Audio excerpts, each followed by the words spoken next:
Fundación del sistema de la Reserva Federal en Estados Unidos. Un ensayo de Mario Rojas Miranda. Resumen. El trabajo analiza la fundación del sistema de la Reserva Federal en Estados Unidos en 1913 para resaltar que esta institución pretendía dotar de una moneda elástica y de movilidad de reservas que hiciera frente a las quiebras bancarias que se extendieron en todo el territorio durante el siglo XIX y principios del siglo XX, suscitando pánicos financieros que empujaban a la economía a una crisis. La creación del sistema de la Reserva Federal representó el tercer intento por contar con un banco central, The First Bank, en 1791 y The Second Bank en 1816 fueron sus antecedentes, los cuales evidentemente no lograron sobrevivir. Casi 100 años después se presentó una nueva oportunidad, de la cual emergieron 12 bancos regionales que hoy día conforman la máquina monetaria de Estados Unidos.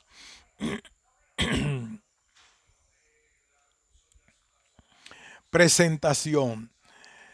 El 13 de diciembre de 2013 se cumplen 100 años de la creación del sistema de la Reserva Federal, Fed, que es el banco central de la principal economía del mundo.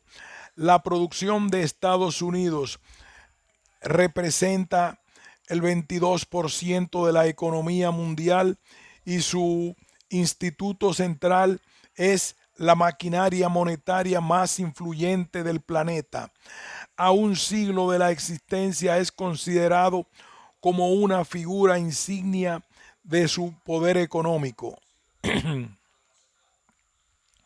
En 1913 hubo entre los líderes políticos el consenso necesario sobre la urgencia de contar con una banca central.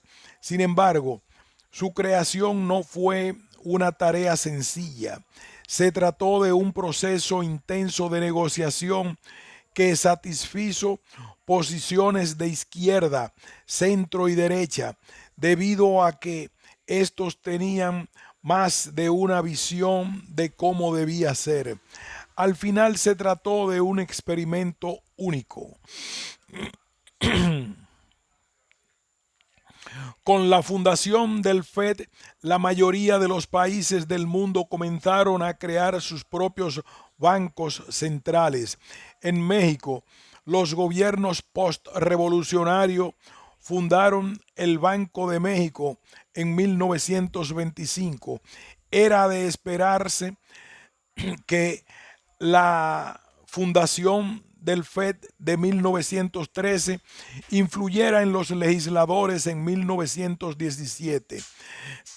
Desde hace 100 años, el Fed ha atestiguado significativos sucesos económicos tales como la Gran Depresión de la década de 1930, la gran inflación de la década de 1950, la gran moderación que inició en 1980 y la gran recesión que aún aqueja al mundo.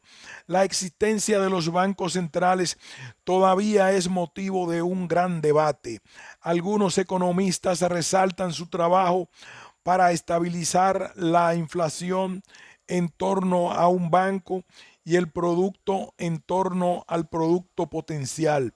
Otros, por el contrario, sostienen que los bancos centrales son responsables de las oscilaciones del producto y de crear, mal administrar y agudizar las crisis económicas. El trabajo sostiene que la creación del FED en 1913 se debió a la necesidad que tenía Estados Unidos de dotar a su economía de una moneda elástica y de movilidad de reservas que hiciera frente a las quiebras bancarias que se extendieron en todo el territorio en el siglo XIX y principios del XX, suscitando pánicos financieros que se generalizaban, poniendo en riesgo el sistema bancario y financiero y arrojando a la economía a una crisis.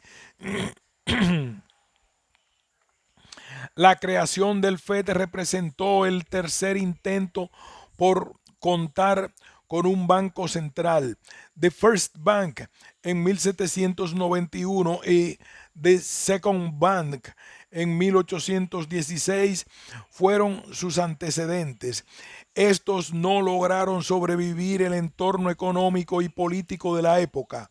El siglo que siguió atestiguó el desarrollo del sistema bancario y financiero y de los pánicos financieros, en particular en 1907, que en ausencia de una institución gubernamental que le hiciera frente a la contingencia, fue asistida por J.P. Morgan, el banquero más influyente del mundo, urgiendo al gobierno a crear un banco central. El trabajo se divide en dos apartados. El primero aborda tres aspectos relevantes. Uno, the First Bank of the United States, el primer banco nacional que surgió en 1791, después de que las 13 colonias alcanzaron su independencia y su extinción después de un plazo de 20 años. 2. The Second Bank of the United States, como un banco que alcanzó a tener 25 sucursales y solucionó muchos de los problemas que se heredaron de la guerra con Inglaterra. Y 3. El pánico financiero de 1907, que despertó el interés del gobierno por crear un banco central. En la segunda parte se aborda la creación del FED desde la presentación de los planes Aldrich y Vanderlei, las dificultades para su aprobación y los desafíos que enfrentó la comisión para elegir las ciudades sedes de los 12 bancos y el trazo de los distintos distritos que conforman el FED. Al final se presentan las conclusiones. El primer y segundo intento y el pánico financiero de 1907. Hacia el último cuarto del siglo XVIII, las 13 colonias británicas se enfrentaron una batalla con Inglaterra, logrando su independencia en 1783. Como una nación joven, Estados Unidos enfrentó amenazas de desintegración, endeudamiento y una inflación galopante. Alexander Hamilton, primer secretario del Tesoro, encabezó los esfuerzos para crear The First National Bank.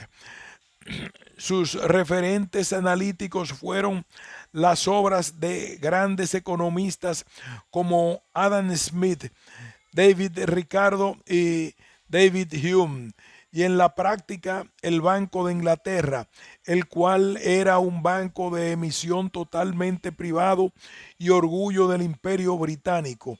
Su creación enfrentó la oposición de Thomas Jefferson, secretario de Estado, quien temía que el Banco Nacional pudiera constituir un monopolio financiero que atentara contra la dominancia de los bancos estatales.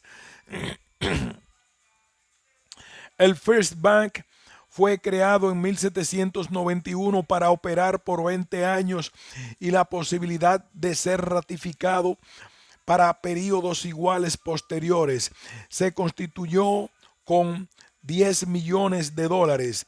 El gobierno aportó 20 y 80% restante fue inversión privada. Este comenzó a operar en Filadelfia hasta alcanzar 8 sucursales. Se conformó con una junta de 25 directores para supervisar sus operaciones, de los cuales fueron nombrados por el gobierno y el resto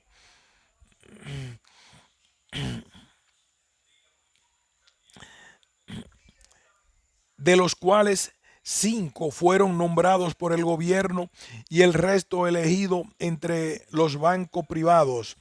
Las actividades abarcaron prácticas públicas y privadas tales como recaudador de impuestos, depositario de los fondos públicos, prestamista del gobierno, de Estado, autoridades locales y extranjeros. Facilitó la transferencia de recursos públicos a través de la red de sus sucursales y administró el pago de intereses de la deuda en manos de extranjeros, entre otros. Sila y colaboradores, 2009. Las sucursales del First Bank, establecidas en lugares de alta concentración económica, facilitaron el préstamo a los particulares, estimulando el comercio dentro y fuera de Estados Unidos. El pago de impuestos federales era realizado mediante el uso de los billetes del First Bank, también llamadas notas bancarias, mismas que coexistieron con las de los bancos estatales. Las notas del First Bank recorrieron el este, el centro y el oeste de Estados Unidos. La capitalización del Banco Nacional se realizó mediante una oferta de títulos al público inversionista nacional e internacional, que, dada la enorme aceptación, provocó una burbuja financiera, inestabilidad bancaria, quiebra de bancos y zozobra en el mercado financiero. La ola especulativa provocó una baja en los niveles de crédito, afectando el consumo, la inversión y la economía real. En respuesta, Hamilton comandó operaciones de mercado abierto por parte del First Bank con la intención de suministrar liquidez al sistema bancario y financiero y apaciguar la crisis económica. El Banco Nacional actuó como un banco central en la era moderna. En los hechos, Hamilton se había conducido como el primer banquero central de Estados Unidos. Sin embargo, el desempeño del First Bank no fue bien recibido por todos. Sus críticos resaltaron que el alivio había sido temporal y que estas acciones coincidieron con el surgimiento de una nueva burbuja financiera, aunque de menor intensidad. Sobre todo, se comenzó a relacionar a esta gran institución con quiebras y problemas financieros. Pensaban que la avaricia del dinero generaba más males que beneficios y que su permanencia ponía en riesgo a la economía. Al cumplir, al cumplir el banco su aniversario número 20, los miembros del Congreso decidieron no renovar su permiso y el First se liquidó. Federal Reserve Bank of Philadelphia, 2009. En 1812 el país entró en guerra contra Inglaterra misma, que concluyó 2 años después. La batalla bélica desquició las actividades productivas. La deuda pública se incrementó y la economía experimentó un alza de precios. El gobierno tuvo necesidades crecientes de recursos. La guerra había tenido costos muy altos y las fuentes de financiamiento internas y externas eran escasas. Desde la extinción del First Bank, Las finanzas públicas se habían deteriorado considerablemente. Las oficinas de recaudación de impuestos del gobierno habían cerrado con la liquidación del primer Banco Nacional. Los estados contribuyeron con muy poco para financiar la batalla contra uno de los imperios más poderosos de Europa Occidental. Los gastos fueron absorbidos mayoritariamente por la Federación, quien había enfrentado la contingencia en las peores condiciones financieras. Con la ausencia de una banca nacional, la proliferación de bancos en los estados con potestad de emitir moneda, en muchos casos de manera desquiciada, habían alentado desórdenes monetarios. El contexto económico y político para crear un banco nacional era propicio y fue aprovechado. El entonces presidente Madison atestiguó la creación de Second Bank of the United States, también llamado The Second Bank, SB,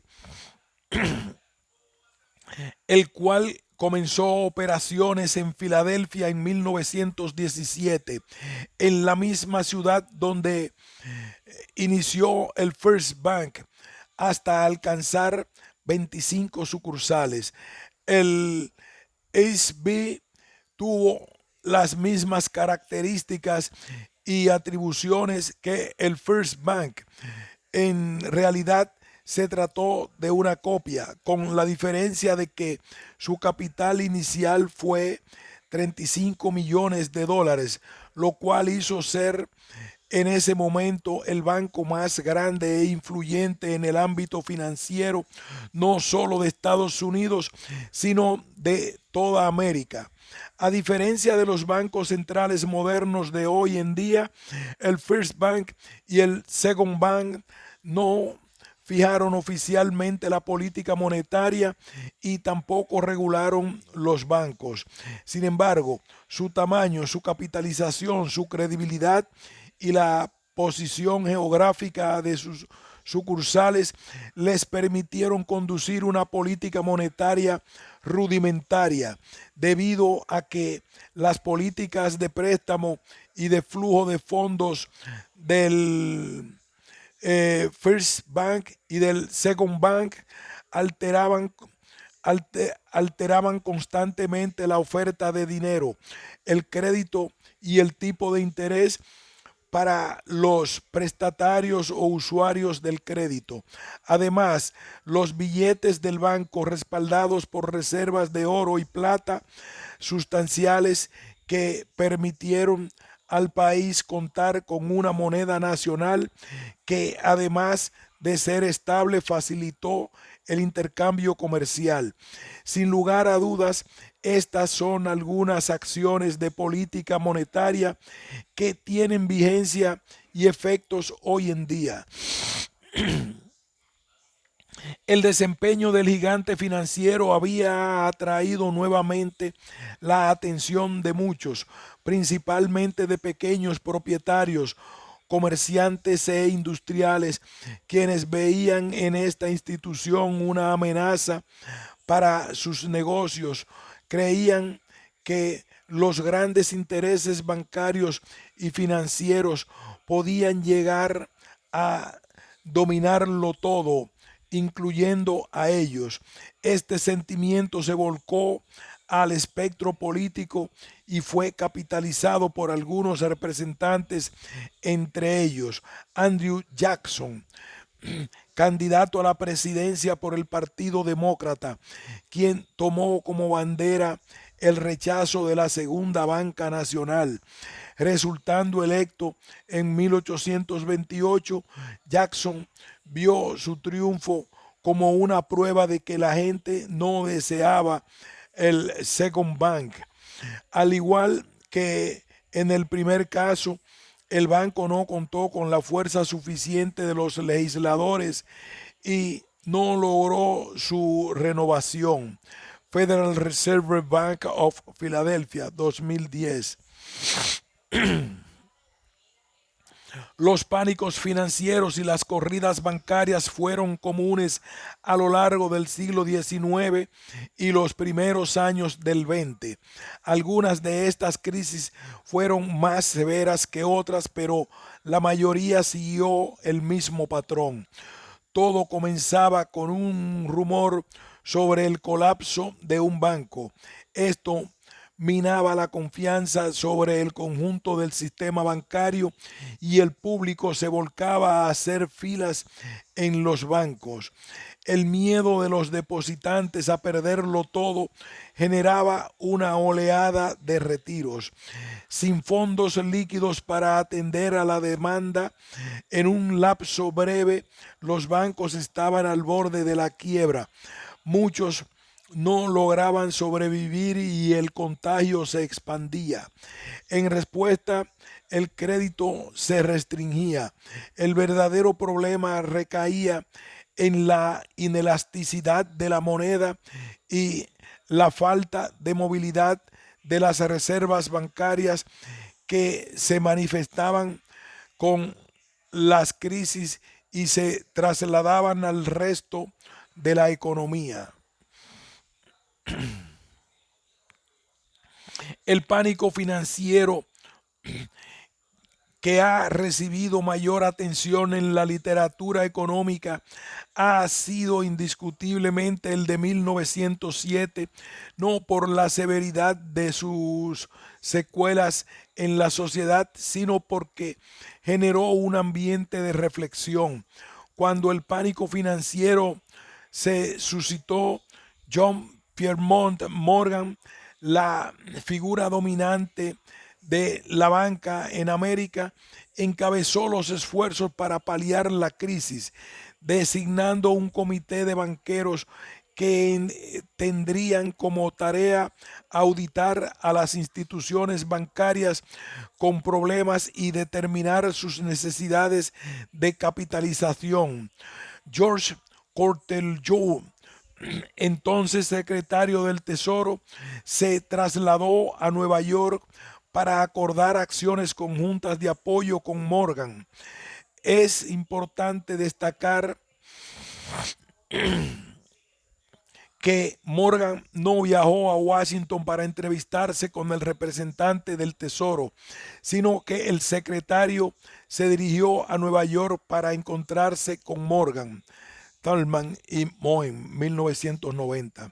La crisis se dio y el presidente Roosevelt agradeció públicamente con sus palabras la admirable forma en la cual ustedes, Morgan y otros banqueros, habían manejado la presente crisis y aunque el primer mandatario nunca mencionó a Morgan por su nombre, señaló aquellos hombres de negocios considerables y conservadores, quienes han actuado en esta crisis con sabiduría y espíritu público. Morgan había hecho las funciones que comúnmente realiza un banquero central, es decir, generar confianza entre el público de que la contingencia será atendida suministrando liquidez al sistema, evitando que el crédito se interrumpa y que no contamine a los distintos sectores de la economía real. Cabe destacar que esta no fue la primera ocasión que una contingencia financiera era atendida por Morgan ante la ausencia de una banca central. Federal Reserve Bank of Boston, 2011. ¿Cuál era el problema? Con el paso de los años, Estados Unidos desarrolló un sistema bancario en donde los préstamos y las actividades de inversión de las instituciones estaban ligados con la creación de depósitos. En 1867, por cada 1.2 dólares de depósito, existía $1 en moneda en circulación. Esta relación se fue modificando en los siguientes años, incluso décadas. En 1872 la relación era de 2-1. Para 1879, 4-1. 1898, 6-1. Y de 9-1 cuando se desencadenó el pánico financiero de 1907. Es por ello que, es por ello que cualquier dificultad bancaria que se generalizaba debilitaba la confianza del público en los bancos, provocando una caída en la relación de los depósitos a la moneda, porque el público buscaba convertir en muy poco tiempo sus depósitos en moneda. El sistema bancario era altamente vulnerable a cambios bruscos en las preferencias de liquidez de la gente. Esta alta relación de depósitos a moneda hizo a los bancos más susceptibles de quebrar a través de un pánico, generando que los bancos tuvieran un fuerte incentivo en reforzar sus posiciones de efectivo al más ligero signo de retiro de depósitos. Todo intento desordenado de parte del público por convertir sus depósitos en dinero drenaba las reservas de los bancos. En un sistema bancario unitario con más de 20.000 bancos independientes, el impacto era desigual, forzando a algunos bancos a la suspensión y amenazando una reacción en cadena por el deseo del público para convertir sus depósitos en moneda. La mayoría de las veces la respuesta fue la restricción de pagos.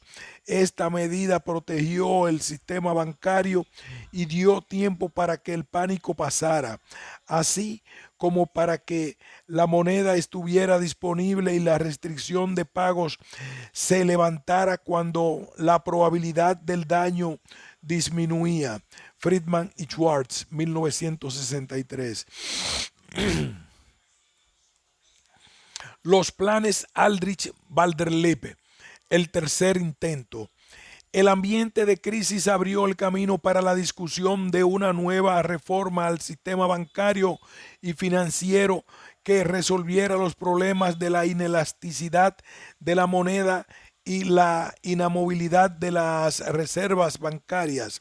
En 1908, el Congreso creó la Comisión Monetaria encargada de elaborar un estudio sobre los cambios del sistema bancario y financiero.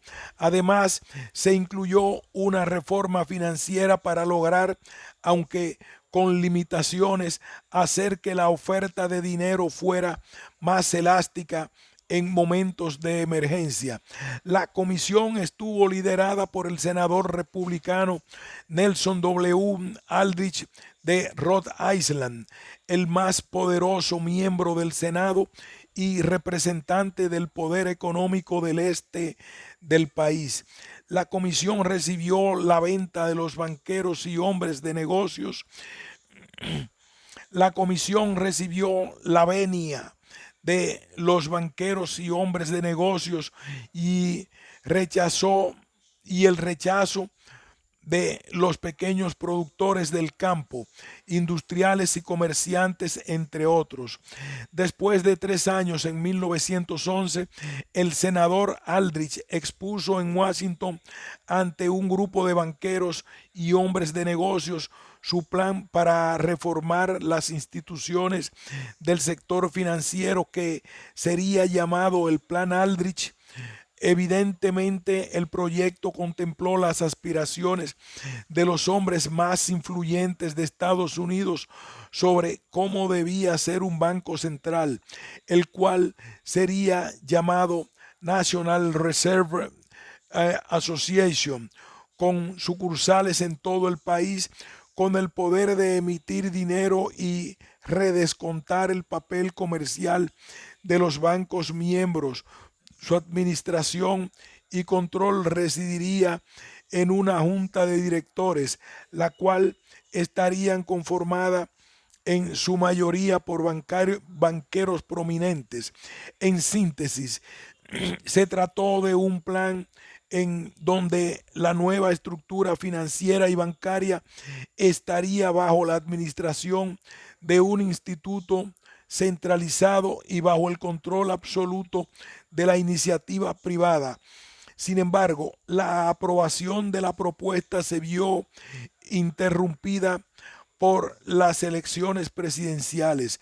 El Partido Republicano enarbolaba los intereses de las familias más ricas de Estados Unidos y tenía sus bases de apoyo en la parte este del país. Por su parte, el Partido Demócrata exaltaba las demandas del movimiento progresista, formado por pequeños productores y la clase baja, el cual buscaba limitar el poder de la comunidad financiera y tenía sus bases en el sur y el centro del país. Estaba claro que los republicanos apoyaban al plan Aldrich y los demócratas cercanos al movimiento progresista lo rechazaban. Los temas financieros ocuparon un lugar destacado en la riña electoral.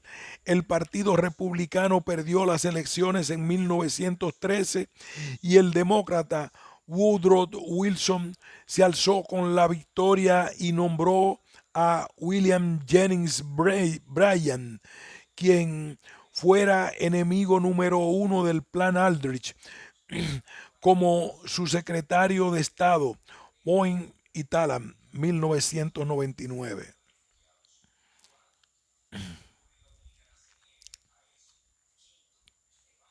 Estaba claro que el plan Aldrich sufriría cambios. Bajo el mandato de Wilson se nombró a Carter Glass, demócrata de Virginia, como jefe de la Comisión de Banca y Finanzas encargada de dictaminar el nuevo Instituto Central. Glass presentó su nueva propuesta de Plan Aldrich, que contempló la creación de 20 o más bancos regionales controlados en su mayoría por los privados, los cuales tendrían una porción de las reservas de los bancos miembros, desarrollando funciones de banca central y con la facultad para emitir moneda que estuviera respaldada por activos comerciales y metales como el oro. El presidente Wilson estuvo de acuerdo con la propuesta en lo general. Sin embargo, agregó la figura de una junta central que, bajo el control de gobierno, coordinaría los trabajos de los bancos miembros. Wilson celebró reuniones con los representantes de la Asociación Bancaria Americana ante la Comisión de la Moneda. Pronto el plan atendió solicitudes de los banqueros. Entre estas estaban que sus billetes fueran retirados gradualmente, otorgando certidumbre a grandes inversiones de los bancos en bonos respaldados por sus monedas, flexibilidad en la determinación de la tasa de descuento, mayores responsabilidades a los bancos miembros del Instituto Central y la creación de un Consejo Consultivo Federal integrado por representantes de la comunidad bancaria que sirviera de enlace para los bancos del instituto y Junta Central.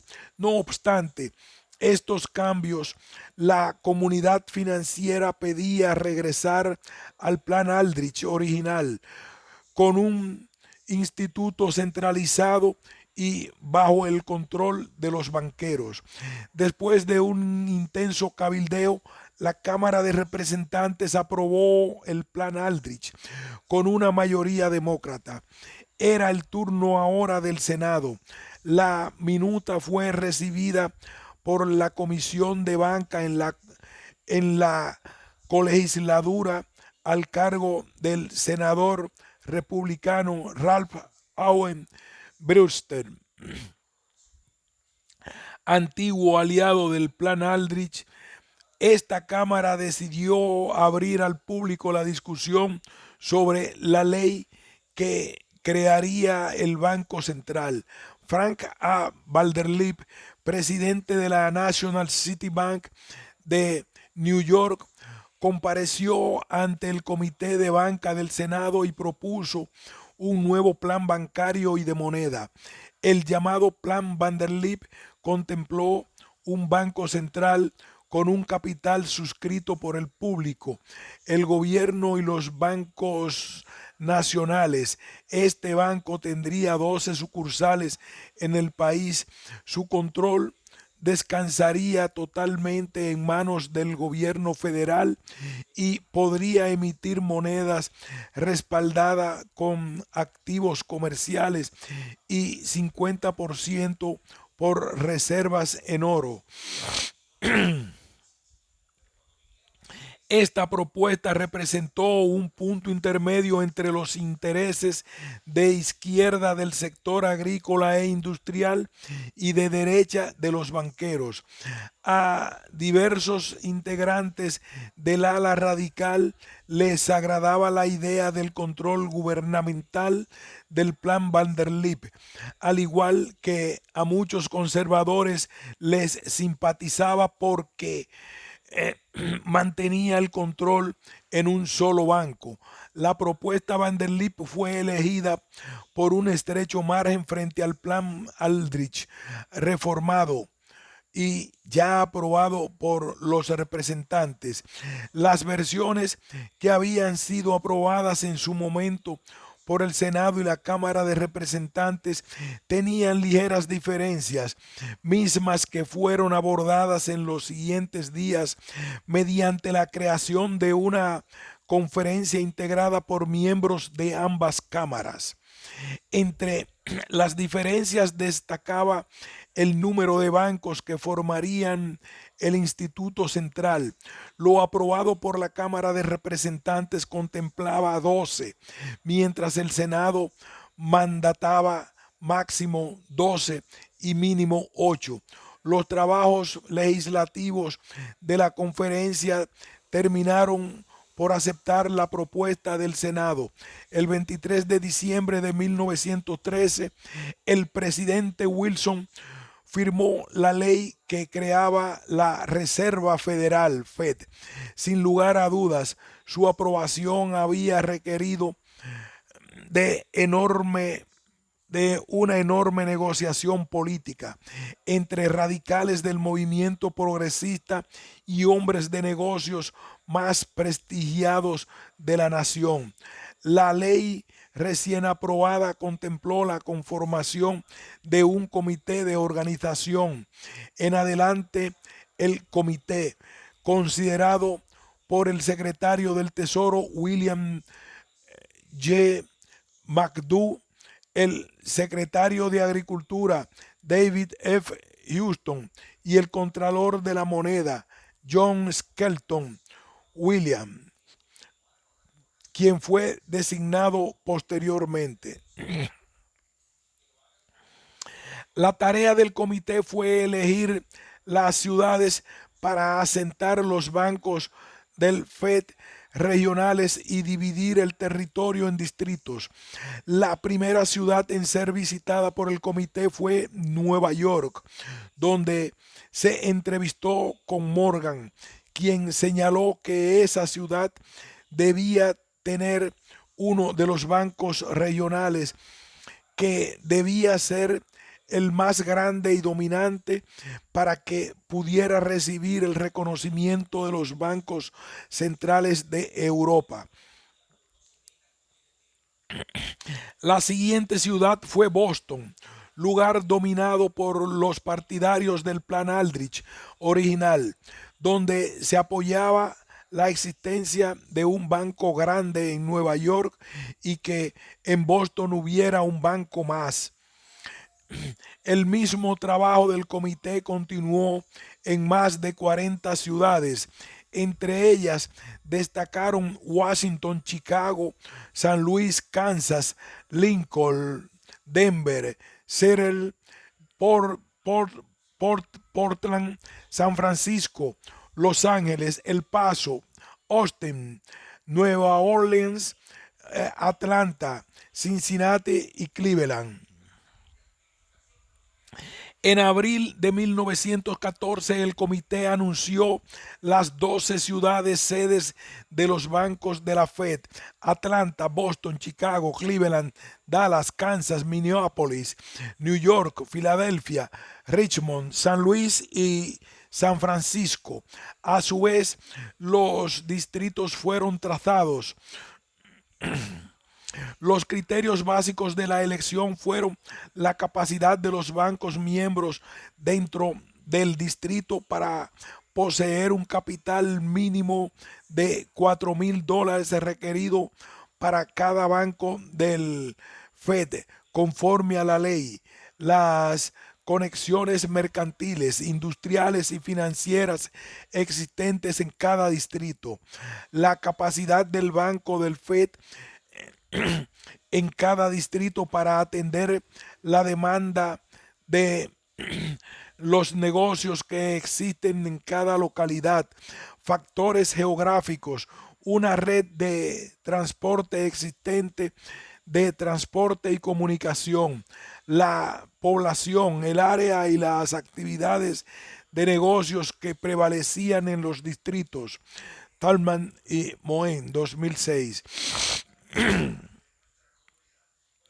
El comité se inclinó porque el número de bancos fuera el máximo posible, 12, y que el tamaño de bancos del Fed de Nueva York fuera limitado, aunque este eh, principio dominó desde el inicio. Este banco se limitó al estado de Nueva York con un capital base de $20 millones, 4 veces la capitalización de los bancos del Fed de menor tamaño. Para el caso de los bancos del Fed de Atlanta y Minneapolis, su capital fue de 5 millones para cada uno. En los hechos, fue imposible evitar que el Banco del Fed de Nueva York se erigiera como el más grande y dominante entre los demás debido a la enorme cantidad de recursos financieros asentados en esta ciudad. Sin embargo, cabe señalar que resultó ser más pequeño de lo que la comunidad financiera solicitó desde un principio. Las demás disposiciones debían aplicarse. De acuerdo a la ley de bancos comerciales existentes, debían formalizar su relación con el nuevo sistema público mediante la suscripción de un porcentaje de su capital. Los bancos asociados debían además elegir a quienes los representarían. Para ello, el comité dividió los bancos privados de cada distrito de acuerdo a su nivel de capitalización en, primero, los más grandes; segundo, los medianos; y tercero, los más pequeños. Cada grupo debía elegir los directores por distrito, un director llamado clase A que representaba a los banqueros y a un director clase B que representaba liderazgos en sectores tales como la agricultura, la industria, el comercio u otro sector representativo del distrito que no tuviera relación con el sector bancario y financiero. Estos tres grupos debían elegir 3 directores clase A y 3 directores B a su vez.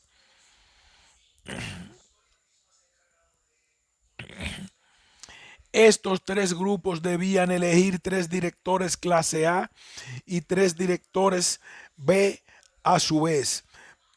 La ley también contemplaba los directores clase C que debían ser elegidos por miembros de la Junta del Fed a razón de 3 para cada banco miembro del sistema, de entre los cuales uno ocuparía el cargo de presidente y otro de vicepresidente. En el caso de la Junta del Fed, Esta debía ser integrada por 5 miembros propuestos por el presidente y ratificados por el Senado para un periodo de 10 años. A estos 5 se sumarían el secretario del Tesoro y el Contralor de la Moneda.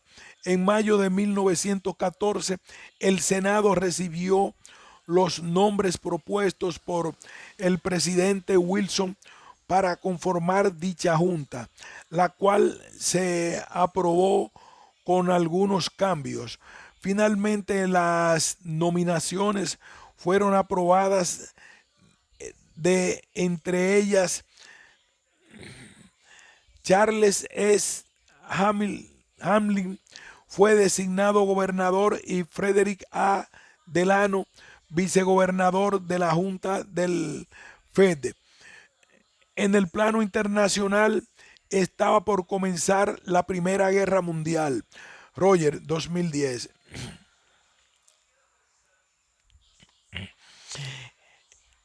El año de 1914, el FED empezó a ejercer sus funciones, entre ellas determinar el control sobre la oferta monetaria. De acuerdo a Friedman, 1994, esta función sería sencilla en principio porque la oferta monetaria será la que la autoridad quiera que sea, pero complicada en la práctica porque las decisiones de la autoridad monetaria dependerán de numerosos factores. Entre estos figuran las necesidades burocráticas de la autoridad, las creencias en los valores personales de los personajes responsables, las tendencias actuales o supuestas de la economía, las presiones políticas que reciben esas autoridades y así en inacabable sucesión de detalles. El FED tuvo la capacidad para descontar las notas, obligaciones de los banqueros. Estados Unidos logró mediante este mecanismo financiar su participación en la guerra. Con el conflicto mundial en curso, Benjamin Strom, jefe de la Fed de Nueva York del 1914 a 1928, año en que murió, reconoció que el patrón oro representaba una limitante para el control del crédito. En 1923 dirigió una agresiva acción para detener una recesión mediante una gran compra de bonos de gobierno, lo cual evidenció el poder de las operaciones de mercado abierto para influir en la disponibilidad de crédito en el sistema bancario. Después, el FED reconoció este instrumento como una herramienta de su política monetaria. La situación cambió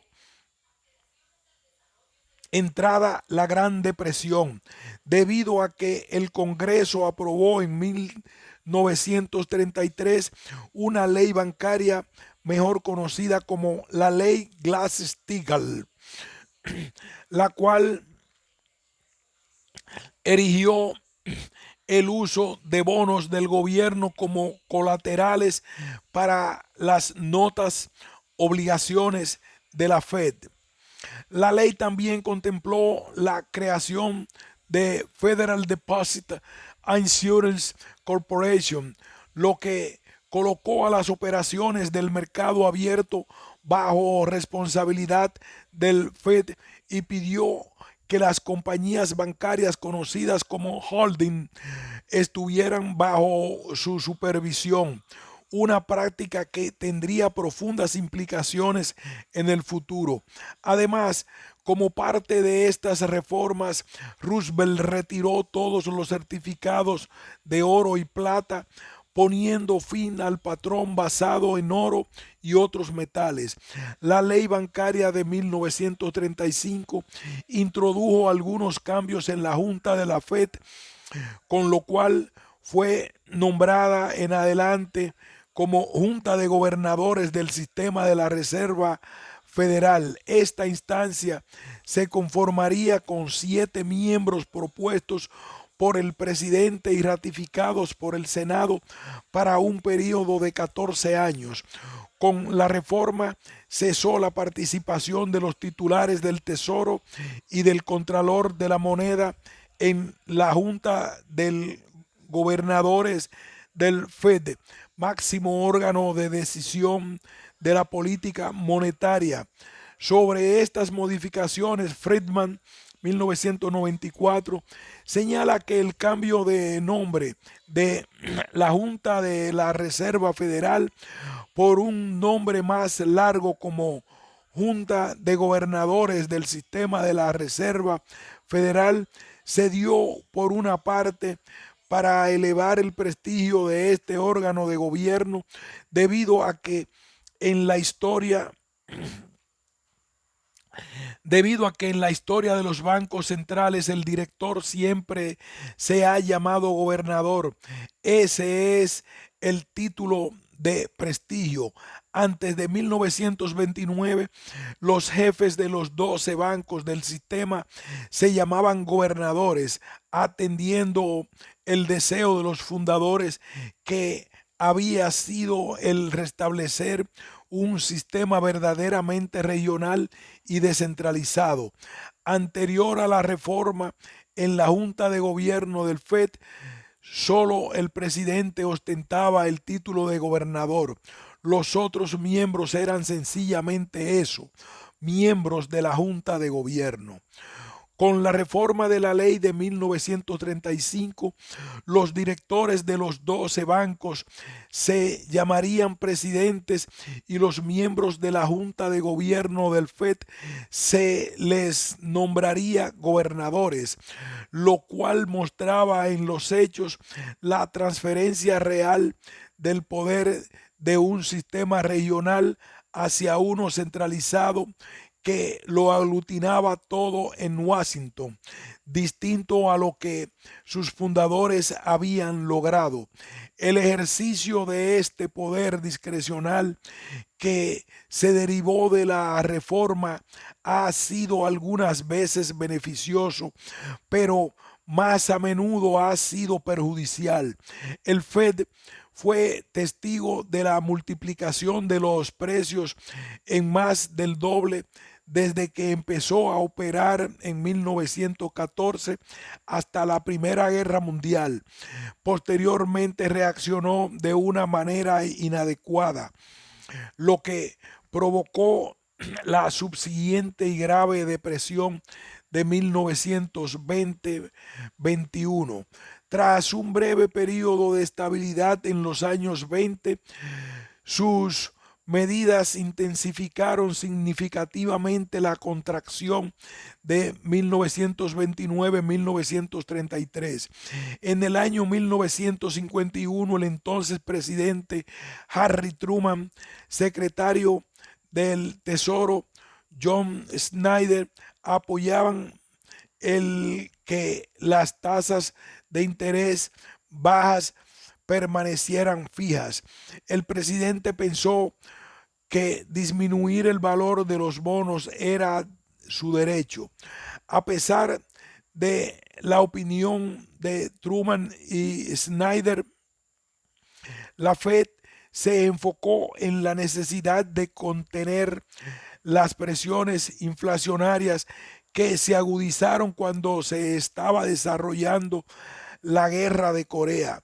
Muchos de los que integraban la Junta de Gobernadores, incluyendo a Mariner Eccles, sugerían que mantener fijas las tasas de interés producía una excesiva expansión monetaria que alimentaba la inflación.